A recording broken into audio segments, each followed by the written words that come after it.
Welcome, boys. Today we are going to start with the fourth topic of the life processes. Here in today's video, I will tell you about what are C3 and C4 plants. On the basis of availability of water for the plants from the soil, we have divided the plants into two categories. The first category is of terrestrial and aquatic plants. Obviously, they are having a required amount of water every time with them whenever they need it. While on the other hand, there is another the second category is of the desert plants. These are the plants which are having you can say no amount of water every time with them. The amount of water whichever they are having is present only inside their body, but the soil cannot provide the required amount of water anytime and every time to the plant. It will take some time. So on the basis of availability of water, I have divided the plants into two categories. The first category I have just shown you is that terrestrial plants and aquatic plants, they both make the first category, and the second category is made by desert plants. So I will go through first of all with the terrestrial and aquatic plants.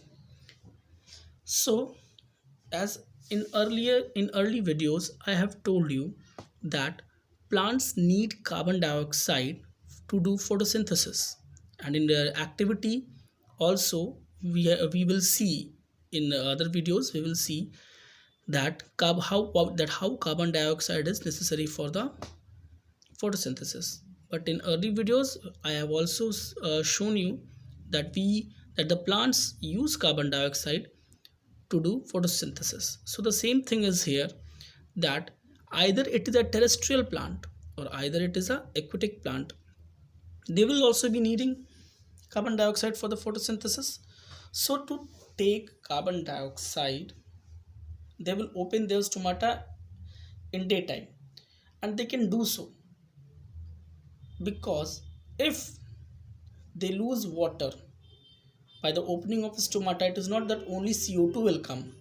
They may also lose water because sunlight can directly come to their leaves in the daytime, and from the heat of the direct sunlight, they may also lose essential water of the plant body. Okay, from one side, they will also absorb carbon dioxide, but on the other side, they will lose their essential water which are present inside the plant body. Okay, so what will happen next, that as soon as they will lose the water which is inside their body, they will quickly absorb it from the they will quickly absorb it from the soil. Now they can replenish the loss of their water very soon from their body. Okay, as soon as they will open the stomata to take carbon dioxide from the atmosphere, the same time they will also lose water due to sun rays, and this water, the lost water, can be replenished from the soil. Fine. And this carbon dioxide which has been just absorbed from the carbon dioxide which has just been absorbed from the atmosphere is never kept in the form of carbon dioxide. Actually, it is converted into a stable compound known as phosphoglyceric acid, or you can say PGA. Fine. As carbon dioxide is in gaseous form, so plant cannot capture anything in gaseous state. So what it does, it changes the carbon dioxide into PGA, or phosphoglyceric acid. Okay, as you can see in the page. Fine. Now this PGA reacts with hydrogen. From where this hydrogen has come? This hydrogen has come from the photolysis of water. So this photolysed hydrogen which has come from photolysis of water get reacts with PGA and forms glucose, which I have told you earlier also.